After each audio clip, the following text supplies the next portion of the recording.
Ini masalah sholat Pak Ustadz. Saya dari kecil sholat 5 waktu selain terjaga, tapi setelah menikah, kenapa orang ini habis menikah kacau semua ini? Udah 2 kertas, error semua. Padahal mestinya dengan menikah itu iman jadi sempurna. Bukan saya ngomong, hadis Nabi, man tazawwaja, siapa yang menikah faqad istakmala nisfal iman. Siapa yang menikah dia sudah menjaga kesempurnaan iman. Kalau dalam pernikahan terjadi kekacauan, yang salah itu imamnya apa makmumnya? Jangan salah pilih imam. Saya lagi ceramah tinggal di hotel, pagi-pagi sarapan di restoran, tiba-tiba datang ibu-ibu, Ustadz Somad ya katanya. Iya, saya bilang, nggak mungkin saya bilang AI kan.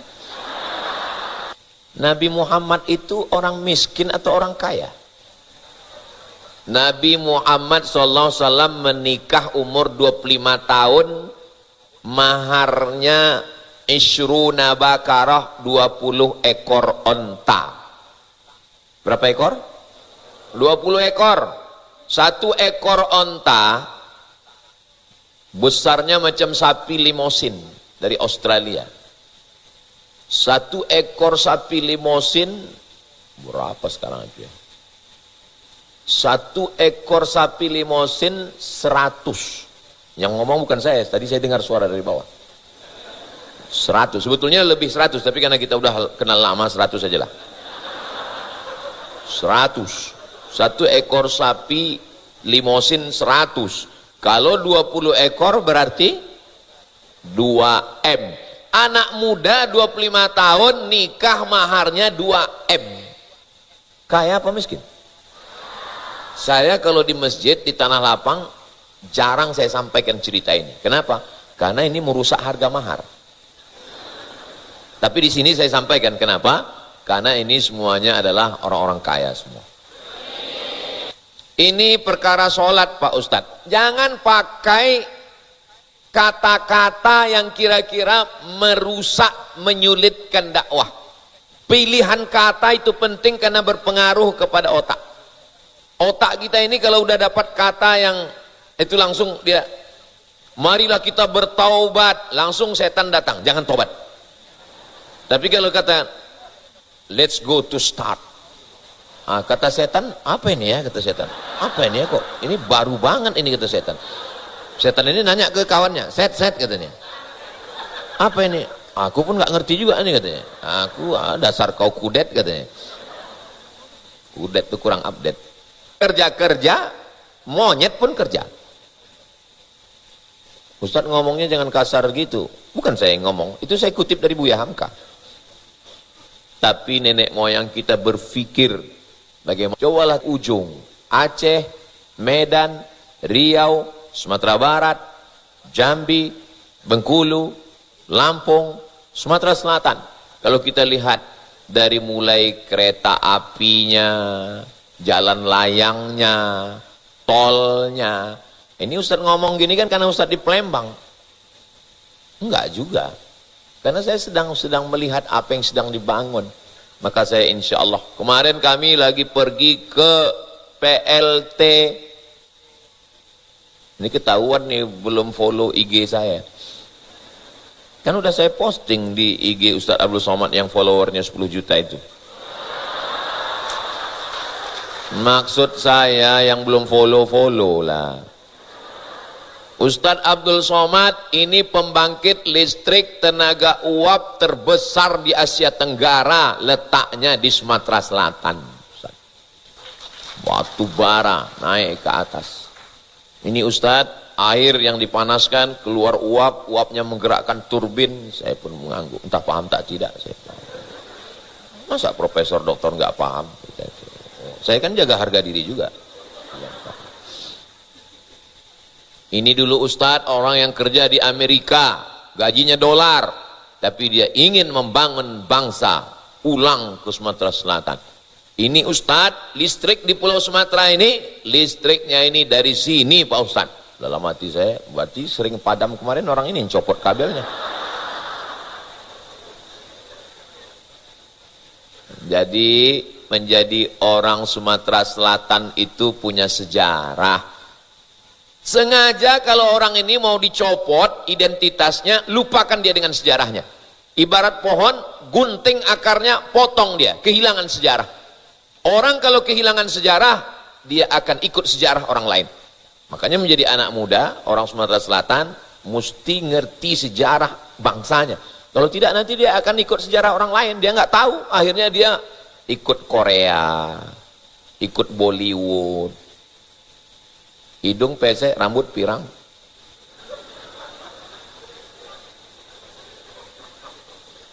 Jangan tersinggung. Kunci mendengar ceramah Ustadz Somad satu, jangan tersinggung. Ada beberapa orang tersinggung, pulang, meninggal. Kalau mau ambil orang barat, ambil on time, tepat waktunya. Kalau ambil orang barat, ambil disiplinnya. Kalau ambil orang barat, ambil bagaimana kreativitas berpikirnya. Makanya tadi saya bangga sekali, ini adalah gerakan ekonomi kreativitas Indonesia. Baik, Hasan. Hasan artinya baik.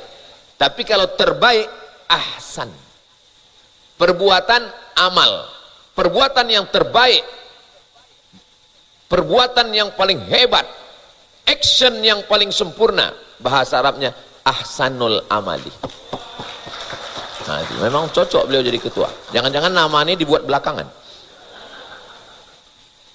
Nah, bersama kita ada Haji Herman. Beliau didampingi oleh Ketua Jati, Jaringan Alumni Timur Tengah, Ustadz Taqwa. Kiri Ustadz Taqwa, di kanan Ustadz Kemas Ali. Dilanjutkan lagi oleh Ustadz Syekh Syafiq, pimpinan Pondok Pesantren Qudratullah. Jadi kenapa anak-anak muda di Palembang ini buat pengajian, hatinya itu lembut, suka kepada ulama? Saya baru tahu rahasianya, ternyata mereka dikawal oleh pawang-pawang buaya. Jadi kalau anak muda masih mau berdampingan dengan ulama, insya Allah. Anak muda sudah kita bahas, sejarah sudah kita bahas. Ini mau saya sampaikan. Pertama anak muda, yang kedua sejarah, yang ketiga, sebelum saya jawab pertanyaan, yang ketiga adalah Nabi Muhammad itu orang miskin atau orang kaya? Nabi Muhammad SAW menikah umur 25 tahun, maharnya Ishruna bakarah, 20 ekor onta. Berapa ekor? 20 ekor. Satu ekor onta besarnya macam sapi limosin dari Australia. Satu ekor sapi limosin berapa sekarang aja? Satu ekor sapi limosin 100. Yang ngomong bukan saya, tadi saya dengar suara dari bawah. 100, sebetulnya lebih 100, tapi karena kita udah kenal lama 100 saja lah. 100. Satu ekor sapi limosin 100. Kalau 20 ekor berarti 2M. Anak muda 25 tahun nikah maharnya 2M. Kaya apa miskin? Saya kalau di masjid di Tanah Lapang jarang saya sampaikan cerita ini. Kenapa? Karena ini merusak harga mahar. Tapi di sini saya sampaikan kenapa? Karena ini semuanya adalah orang-orang kaya semua. Kalau saya lihat dari senyumnya, dari ketawanya, ini tabungannya paling sedikit 1M. Kalau saya lihat dari senyumnya, dari wajahnya yang cerah, dari tatapan matanya, ini anak-anak muda yang gak punya utang dan gak punya masalah hidup. Kan disebut protokol tadi. Duit banyak, utang gak ada, kata dia. Mudah-mudahan yang ada utang lunas utangnya. Wah, banyak juga ternyata.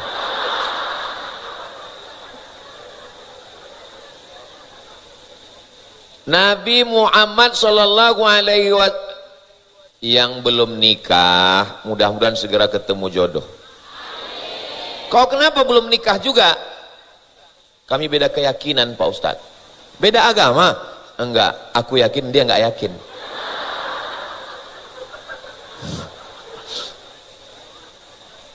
Mudah-mudahan di bulan Ramadan ini dilembutkan Allah hatinya. Alhamdulillah Pak Ustadz, saya doakan lembut hatinya, malah lembut hati bapaknya Pak Ustadz. Sentuhlah dia tepat di hatinya, dia akan jadi milikmu untuk selamanya. So sweet. Cara melembutkan hati itu pakai apa Pak Ustadz? Pakai nanas. Kalau masak sate, dagingnya liat kan dikasih nanas sama daun kates. Ustadz kok tahu? Kami dulu kan masak sendiri. Nabi ketika kurban, dia sembelih sendiri pakai pisau, 63 ekor onta disembelihnya sendiri. Dibelinya pisau kepada Sayyidina Ali. Ali teruskan. Ali memotong 37 ekor onta. Berapakah jumlah kurban Nabi? 100 ekor. 100 ekor onta kali 100 juta. Yang miskin itu bukan Nabi Muhammad. Yang miskin itu umat Nabi Muhammad berkurban 1 ekor sapi kurus 7 orang. Rapat sama panitia masjid, bolak-balik angkat tangan minta kupon 3.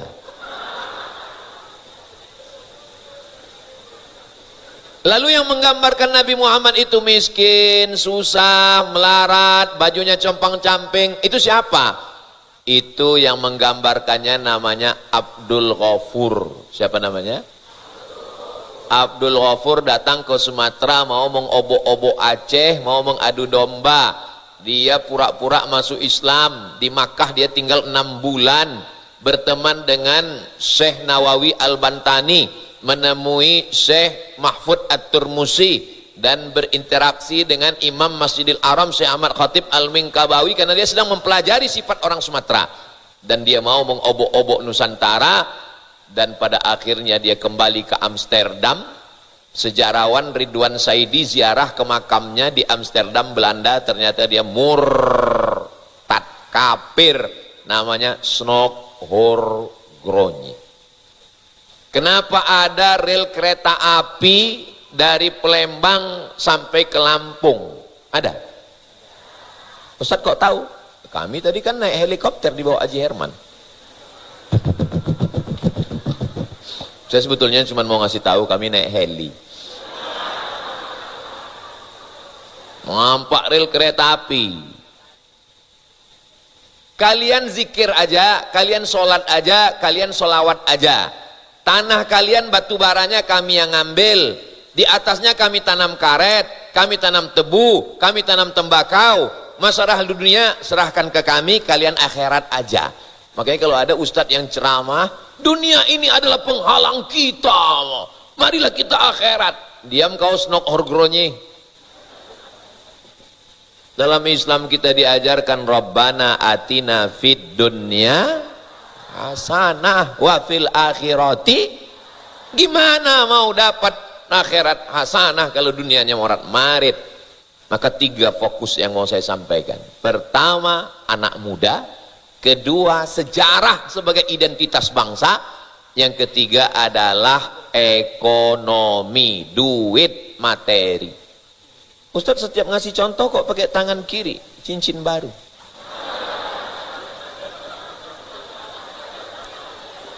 Supaya mengangkat lagi batu dari batu raja.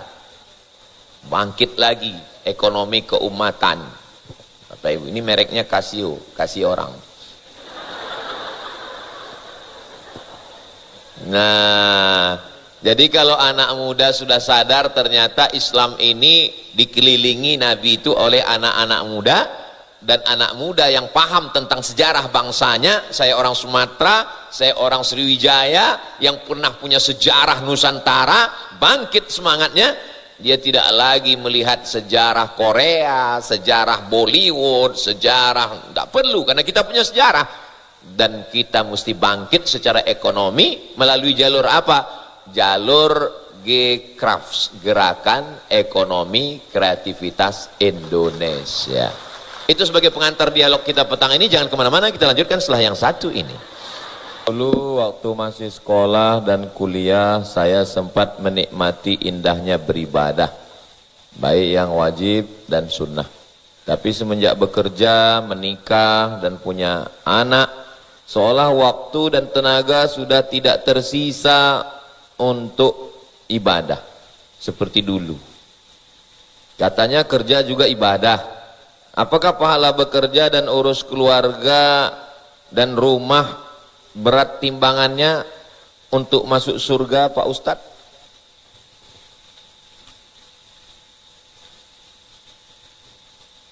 Ibadah dibagi dua. Satu namanya ibadah mahdhah. Ibadah apa namanya? Mahdhah. Mahdhah itu pure murni ibadah. Ada rukunnya, ada syaratnya, ada sunatnya, ada wajibnya, ada yang membatalkannya. Salat, wudu, baca Quran, zikir, itu namanya ibadah mahdhah. Yang satu lagi namanya ibadah ghairu mahdhah. Apa namanya? Ibadah ghairu mahdhah. Ada orang bisa ibadah mahdhah, iktikaf malam, tahajud, maghrib, isya, tarawih, witir, zikir, baca Quran, tahajud, sholat sunat sampai subuh. Mahdhah terus. Tapi besok tidur dia seharian. Nih.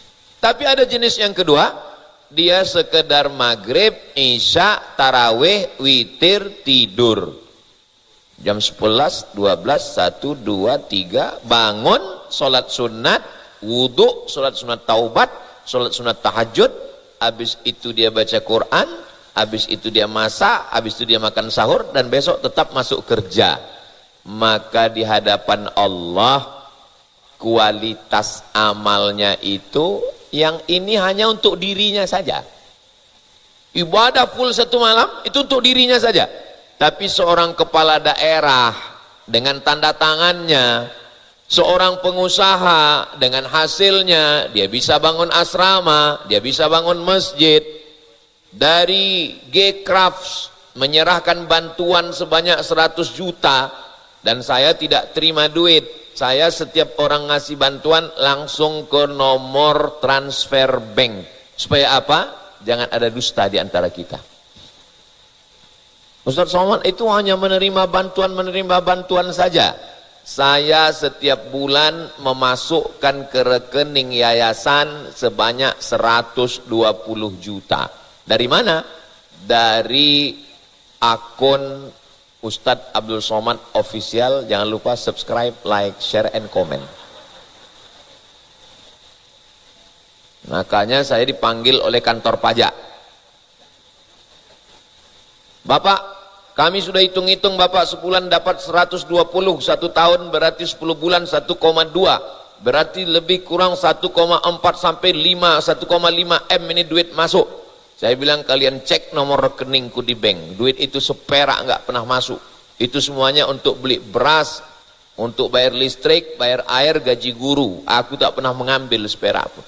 Makanya sakit kali hati. Tunggu. Makanya sakit kali hati saya kalau dituduh orang, alah itu Somad itu pakai mobil itu kan dari duit YouTube itu. Dari mana kau tahu? Dari suara knalpotnya, tup. Mau saya sumbatkan aja knalpot itu kemuncung dia. Nah itu. Jadi ada orang yang tahajudnya nggak banyak, dia hanya sekedar cukup, tapi besok pagi dia masuk kantor, bermanfaat untuk orang banyak. Maka amal ibadah itu al-jaza ala qadril amal, balasan diberikan Allah sesuai dengan kadar keribetan, kerumitan, kesulitan. Ustadz Somad itu tidak korupsi, tapi ada pejabat tidak korupsi. Mana yang paling besar pahalanya? Yang pejabat. Kenapa dia tidak korupsi? Karena kuat imannya. Ustadz Somad kenapa nggak korupsi? Ya karena nggak ada kesempatan. Apa yang mau dikorupsi? Anak muda, pengusaha, bisnismen, ganteng, tapi setia. Padahal godaan, saya heran kalau nengok anak-anak muda ini taubat, heran saya. Kok mereka taubat ya? Kenapa nggak nunggu tua gitu kan? Cuman mereka nggak mau disebut taubat. Itu si Anu udah taubat ya? Enggak. Dia sudah hijrahnya? Enggak. Terus apa? Restart. Bagus. Jadi tolong lagi buat nanti baju kaos, perbanyak, bagikan di lampu merah. Restart together. Gerakan hijrah bersama. Dulu orang nggak mau bilang tobat, pakai hijrah. Sekarang hijrah pun udah dianggap nggak keren. Istilah ini muncul pertama di Palembang, restart. Mengawali baru. Siapa yang nggak pernah punya masa lalu? Jangan habiskan pandangan terlalu energi habis untuk melihat masa lalu. Lihatlah masa depan. Itu kenapa kaca itu lebih besar kaca ke depan daripada kaca spion ke belakang. Supaya kita tidak terlalu banyak melihat masa lalu, menatap masa depan. Jadi insya Allah adik-adik sekalian, gara-gara berapa kali saya larang tepuk tangan, banyak yang ragu-ragu. Tepuk atau enggak ya? Tepuk atau enggak ya?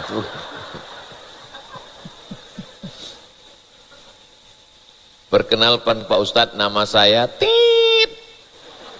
Disensor, menjaga kode etik jurnalistik. Ini perkara sholat Pak Ustadz. Jangan pakai kata-kata yang kira-kira merusak, menyulitkan dakwah. Pilihan kata itu penting karena berpengaruh kepada otak. Otak kita ini kalau udah dapat kata yang itu langsung dia, marilah kita bertaubat, langsung setan datang, jangan tobat. Tapi kalau kata let's go to start, kata setan, apa ini ya, kata setan, apa ini ya, kok ini baru banget ini, kata setan. Setan ini nanya ke kawannya, set katanya, apa ini, aku pun nggak ngerti juga ini, katanya. Aku dasar kau kudet, katanya. Kudet itu kurang update. Jadi tentang, jangan lagi sebut perkara. Ada orang Cina mau masuk Islam, jadi dia takut masuk Islam, jadi dia parkir dulu di depan masjid untuk dengar apalah kira-kira isi ceramah. Ceramah lah Ustadz, rukun Islam 5 perkara, nggak jadi dia masuk Islam. Gara-gara perkara itulah. Hanya 1 perkara 25 juta, kata dia. Nah, jadi dia mendengar perkara. Jangan pakai kata-kata yang memberatkan. Ini masalah sholat Pak Ustadz. Saya dari kecil sholat 5 waktu selain terjaga, tapi setelah menikah, kenapa orang ini habis menikah kacau semua ini? Udah 2 kertas, error semua. Padahal mestinya dengan menikah itu iman jadi sempurna. Bukan saya ngomong, hadis Nabi, man tazawwaja, siapa yang menikah faqad istakmala nisfal iman. Siapa yang menikah dia sudah menjaga kesempurnaan iman. Kalau dalam pernikahan terjadi kekacauan, yang salah itu imamnya apa makmumnya? Jangan salah pilih imam. Saya lagi ceramah tinggal di hotel, pagi-pagi sarapan di restoran, tiba-tiba datang ibu-ibu, Ustadz Somad ya, katanya.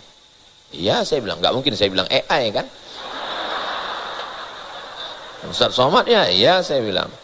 Alhamdulillah, udah lama mau nyari Ustadz ini ketemu, bla bla bla. Alhamdulillah, ya Bu, silakan duduk. Ini Pak Ustadz, saya ini pegawai di kantor, ini staf saya, dia mau nyari imam Pak Ustadz. Saya bilang saya khotib, saya bilang. Dia nyari imam. Dulu kita nyari imam dia nggak datang. Dulu kita nyari makmum, sekarang kita udah jadi imam, dia masih khotib.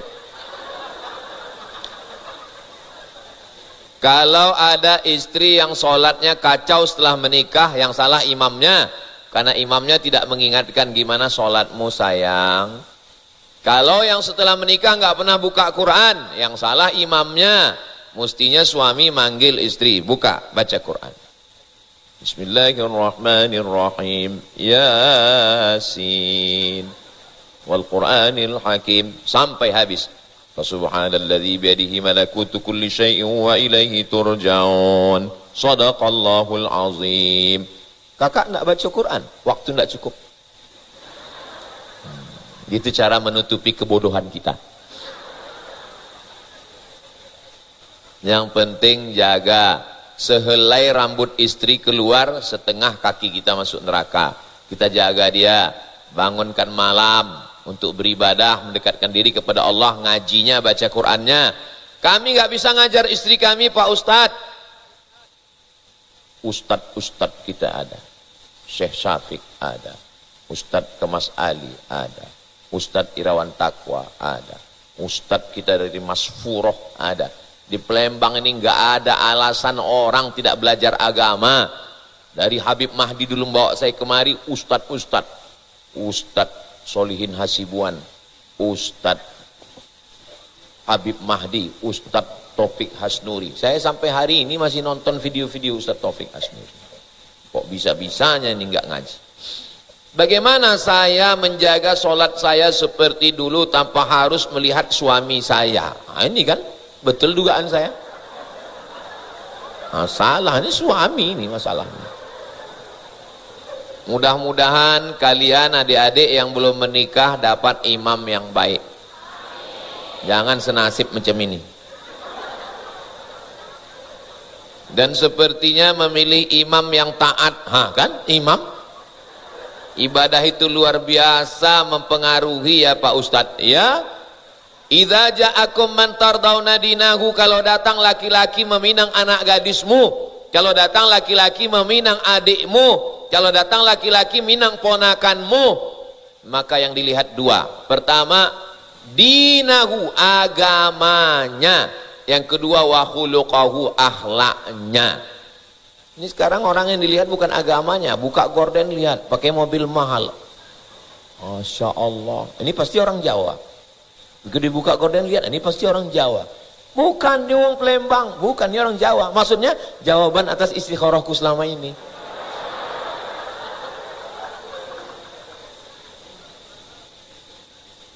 Saya mau tanya Pak Ustadz, gimana cara saya untuk nerima takdir tentang hilangnya peran ayah dari hidup saya? Kenapa ayah semua yang bermasalah ini? Tadi suami, ini ayah. Saya terus terang hari ini kehilangan harga diri jadi laki-laki.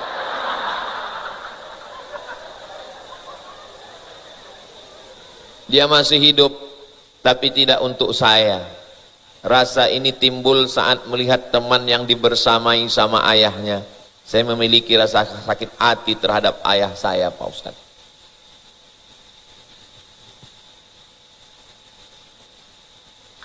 Nabi Muhammad SAW ada ayahnya? Enggak ada. Nabi Isa ada ayahnya? Enggak ada. Nabi Musa ada ayahnya? Ada. Allah enggak ada ayahnya. Tapi yang berperan membesarkan dia adalah ibu. Sosok ibunya, dihanyutkan ibunya ke Sungai Nil. Ada seorang perempuan, istri Fir'aun, ketua Dharma Wanita di zaman itu, namanya Asia. Akhirnya ditariklah kotak kayu yang ada di Sungai Nil tadi. Hei dayang-dayang, ambil kotak kayu. Begitu diambil kotak kayu, dibuka, kaget, dia terkejut, ada sosok bayi. Wow, amazing. Akhirnya dibawa ke istana Fir'aun, dibesarkan tanpa sosok ayah. Apa sebetulnya hikmah di balik cerita itu? Bahwa tidak selamanya. Makanya kalau ada orang sekarang mengatakan, kenapa dia jadi nakal? Kurang sosok ayah. Kenapa dia jadi nakal? Karena keluarga broken home itu hanya mencari kambing hitam. Ingat, ayahmu bukan kambing.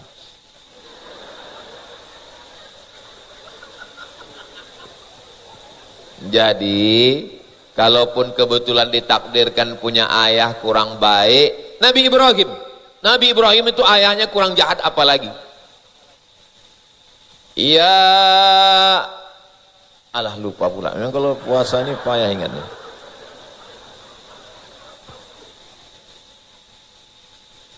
Wahai ayahanda, kata Nabi Ibrahim, janganlah kau menyembah patung. Apa jawab ayahnya? La arjumannaka wahjurni maliya. Kalau engkau tidak berhenti mendakwahi aku, la arjumannaka, aku lempar kau pakai batu sampai mati, wahjurni maliya, tinggalkan aku untuk waktu yang lama. Apa jawab Nabi Ibrahim?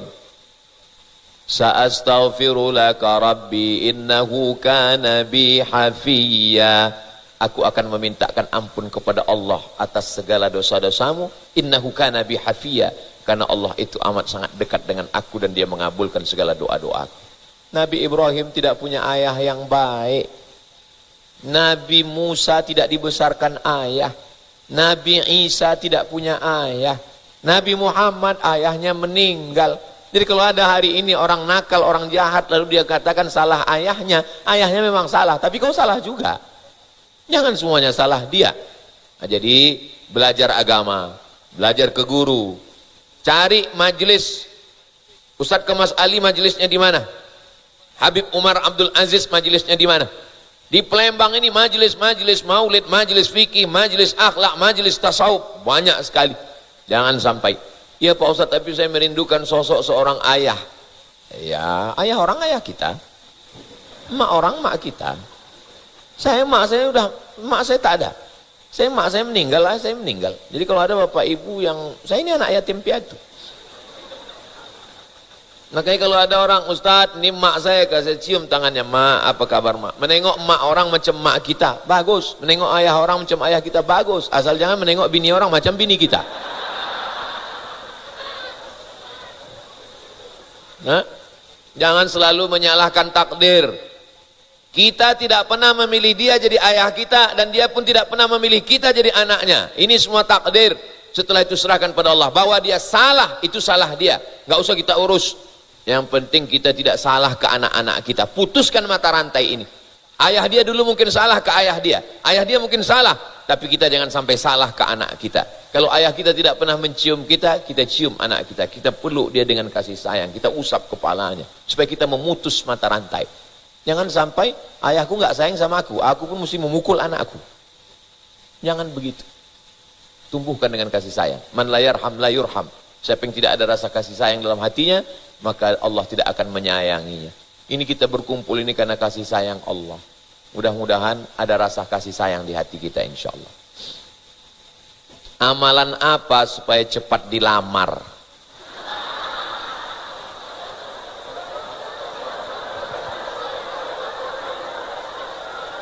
Amalan apa supaya cepat dilamar laki-laki yang soleh dan mapan? Diperjelas ya.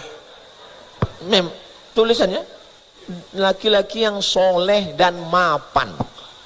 Salahkah seorang perempuan ingin cepat dilamar oleh laki-laki yang soleh dan mapan?